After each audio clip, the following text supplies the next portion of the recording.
Setelah 2 bulan pemakaian, saya memutuskan untuk tetap lanjut menggunakan Xiaomi 14T ini sebagai daily driver saya, dan saat ini saya bisa menyimpulkan bahwasanya 4 hal ini yang bikin saya betah menggunakan HP ini.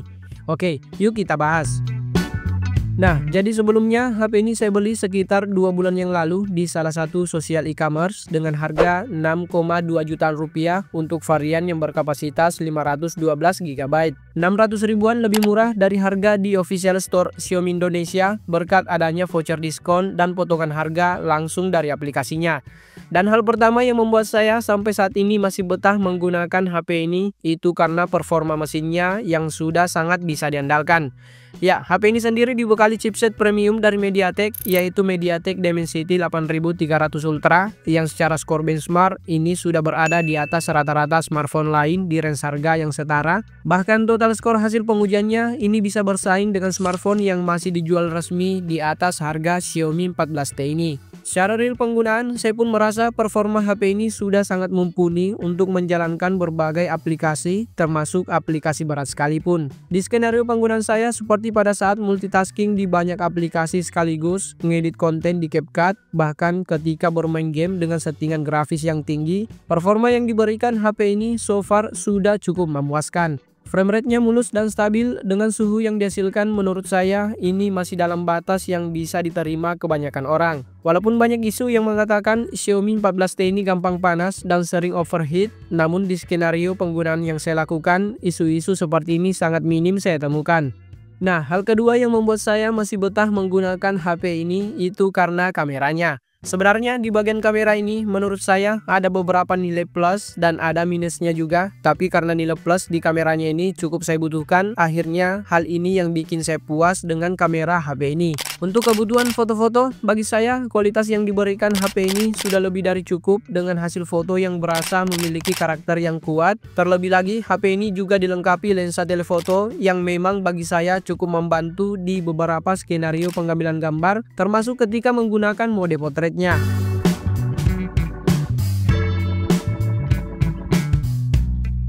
bagian perekaman videonya pun, selain karena warna dan kontras videonya yang sudah cukup proper, bagi saya ada beberapa nilai plus lain yang saya dapatkan di HP ini, seperti misalnya adanya mode Pro Video dan tersedianya opsi resolusi 4K 60 fps. Kemudian bukan lensa kamera utamanya juga cukup besar di aperture 1,7 sehingga natural bokeh video yang dihasilkan juga terlihat lebih dalam. Selain daripada itu, secara software perekaman video Xiaomi 14T ini juga dibekali banyak fitur yang membuatnya berasa begitu powerful, khususnya dalam hal pembuatan konten video di skenario penggunaan saya. Selama penggunaan, saya pun cukup sering mengandalkan perekaman video Xiaomi 14T ini dalam pembuatan konten video promosi produk, baik yang telah saya unggah di beberapa platform seperti YouTube Short, video Reels, dan lain sebagainya. Nah, berikut beberapa sampel hasil perekaman video yang saya rekam menggunakan Xiaomi 14T ini.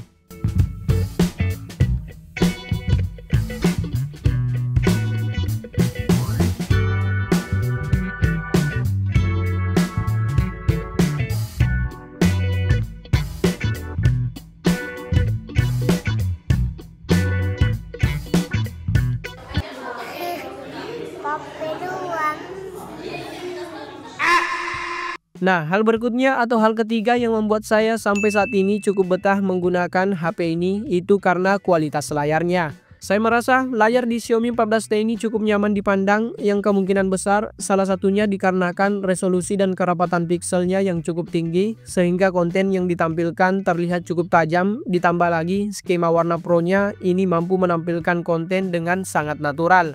Nilai plus lain yang cukup berasa di layar HP ini menurut saya itu terletak di tingkat kecerahan atau maksimum brightness layarnya. Dengan kecerahan maksimal di 1600 nits dalam ruangan dan maksimal 4000 nits di kondisi outdoor, membuat layar HP ini mampu menampilkan konten dengan cukup jelas di penggunaan luar ruangan, bahkan di bawah terik matahari sekalipun. Bezel yang tipis dan simetris di semua sisinya bagi saya juga berhasil menambah kesan mewah dan premium di layar Xiaomi 14T ini.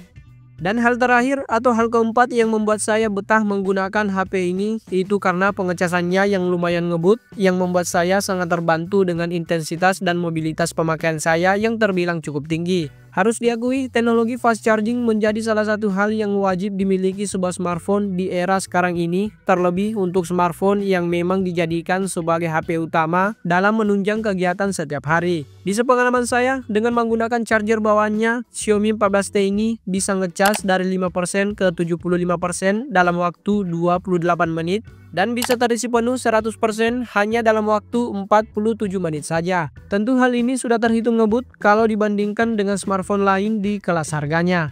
Nah, sebagai kesimpulan, walaupun sebenarnya HP ini masih terdapat beberapa kekurangan, namun bagi saya, kelebihan-kelebihan yang dimiliki ini make sense dalam skenario penggunaan saya. Soal ini membuat beberapa kekurangan HP ini bisa dimaafkan dan membuat saya so far masih betah menggunakan HP ini. Dan ya, paling segitu aja video ini. Seperti biasa, kalau dirasa berguna jangan lupa like-nya dan sebisa mungkin tuliskan pendapat kalian di kolom komentar di bawah. Terima kasih semuanya, sampai jumpa di video lainnya.